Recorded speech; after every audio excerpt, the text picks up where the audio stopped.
নমস্কার, তুতুসের ব্লগিং চ্যানেলের নতুন আরেকটি ব্লগে আপনাদের সবাইকে স্বাগত জানাই। এই বছর মামার বাড়ির দুর্গাপুজোয় দশমীর দিন মায়ের বিসর্জনের আগে তুতুস ওর ভাই বোনদের সাথে কত আনন্দ করলো সেটাই আজ এই ভিডিওর মাধ্যমে আপনাদের সাথে শেয়ার করব। এই বছরের পুজোটা ছিল একটু স্পেশাল, যদিও ভিডিওটা পোস্ট করতে অনেকটাই দেরি হয়ে গেল আমার দেরি করে এডিট করার কারণে। তবে এই ভিডিওটা বাচ্চাদের জন্য স্মৃতি হয়ে থেকে যাক। ওদের এই আনন্দের মুহূর্তগুলো আমাদের ইচ্ছা হলেই যেন দেখতে পাই।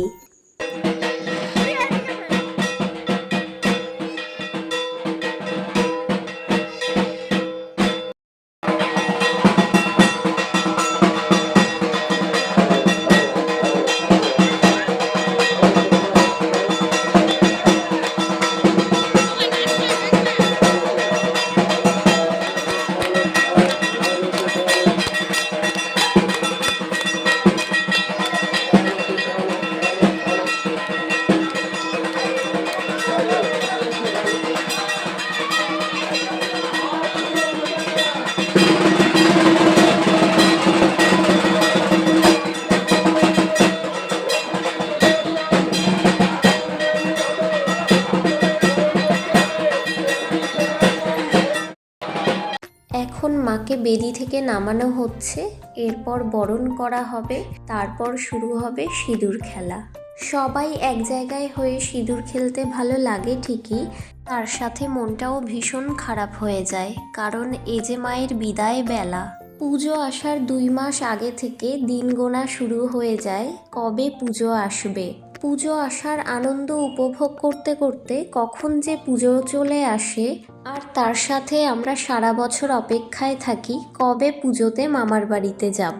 যদিও এখন আমাদের অষ্টমীতেই যাওয়া হয়, তবুও 3 দিন সবাই মিলে একসাথে থাকা, হই হুল্লোড় আনন্দ করতে করতে কখন যে মায়ের বিদায়ের সময় হয়ে যায় বোঝাই যায় না। কিছুক্ষণ আগেই বরণ শুরু হয়ে গেছে। আগে বাড়ির বড়রা বরণ করে, তারপর একে একে আমরা শুরু করে দিই। এইদিকে তুতুসের গরম লেগে গেছে, তাই ড্রেসটা চেঞ্জ করেই ওর বাবার সাথে কোলে করে ঘুরে বেড়াচ্ছে। এরপর ঢাকের তালে ওর নাচ শুরু হয়ে গেছে।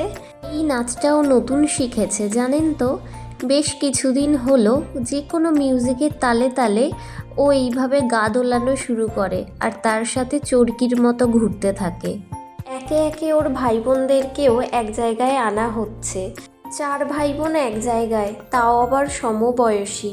ওদের একসাথে দেখতে কি ভালোই না লাগছে, তাই না? বাড়ির পুজো আনন্দের হলেও সাথে যদি কোনো বাচ্চা থাকে তাহলে সেই আনন্দটা আরও দ্বিগুণ হয়ে যায়। আর এখানে তো 4টে বাচ্চা একসাথে, তাই আনন্দের শেষ নেই।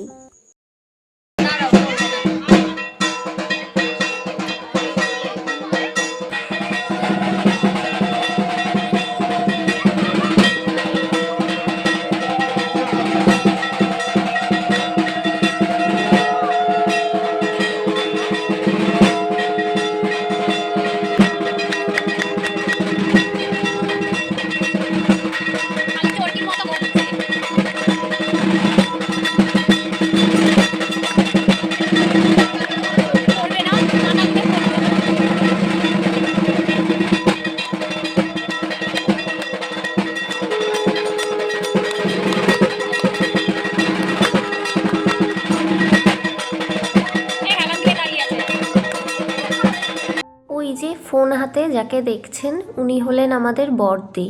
উনিও ভ্লগিং করেন, আর ওনাকে দেখে আমি ইন্সপায়ার হয়েছি।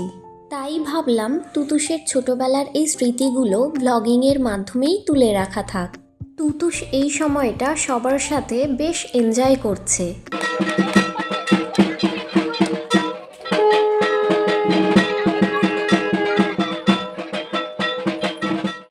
এতক্ষণ পর আমার মা সুযোগ পেয়েছে বরণ করার।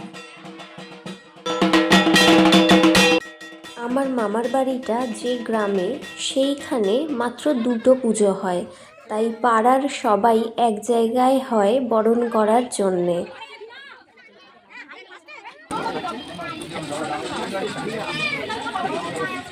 এতক্ষণ পর আমি সুযোগ পেয়েছি মাকে বরণ করার। বিকাল পেরিয়ে সন্ধ্যা নেমে আসছে, তাই বরণের জন্য একটু তাড়াহুড়ো লেগে গেছে সবার মধ্যে। কারণ বেশ খানিকটা পথ হেঁটে যেতে হবে নদীতে মাকে বিসর্জন দিতে।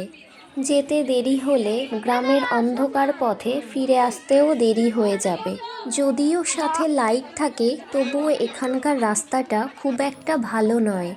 এখন শুরু হয়ে গেছে সিঁদুর খেলা। যতই হোক, বরণের পর সিঁদুর না খেললে ঠিক ভালো লাগে না। বছরের এই একটা দিনের অপেক্ষায় আমরা সবাই বসে থাকি।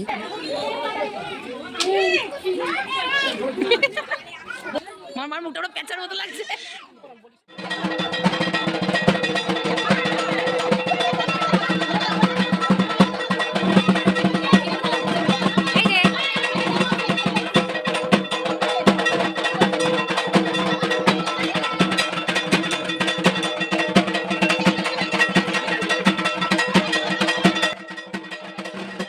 সিঁদুর খেলার পর সবাই ছবি তুলতে ব্যস্ত হয়ে পড়েছে।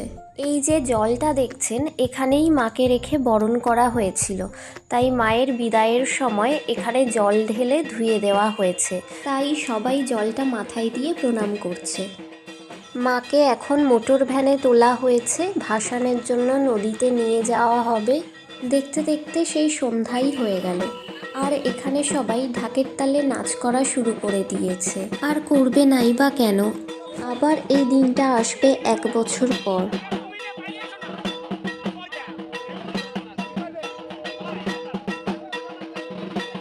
তুতুসকে নিয়ে আমি আর ভাসানে যাইনি, তাই ঘরে চলে এলাম। এখানে বাচ্চারা একসাথে বসে কলাপাতার উপর আলতা দিয়ে মায়ের নাম লিখছে। বাচ্চাদের এইভাবে লিখতে দেখে আমাদেরও ছোটবেলাকার কথা মনে পড়ে গেল। আমরাও ঠিক এইভাবে কঞ্চি দিয়ে পেন বানিয়ে আলতার মধ্যে ডুবিয়ে কলাপাতার উপরে মায়ের নাম লিখতাম। আর লেখার শেষে সেগুলোকে সব এক জায়গায় করে বাড়ির বড় কেউ কাছাকাছি একটা পুকুরে ভাসিয়ে দিয়ে আসতো। এখানে মিষ্টির প্লেট সাজানো হয়েছে, কারণ বিজয়াতে যে সবাইকে মিষ্টিমুখ করতে হবে। এখানে তুতু সবার সাথে বেশ ভালোই আছে। যাই হোক, আজকের ভিডিওটি এই পর্যন্তই। দেখা হবে পরের নতুন কোনো ভিডিওতে। আজকের জন্য টাটা। ভালো লাগলে অবশ্যই লাইক, কমেন্ট আর সাবস্ক্রাইব করতে ভুলবেন না।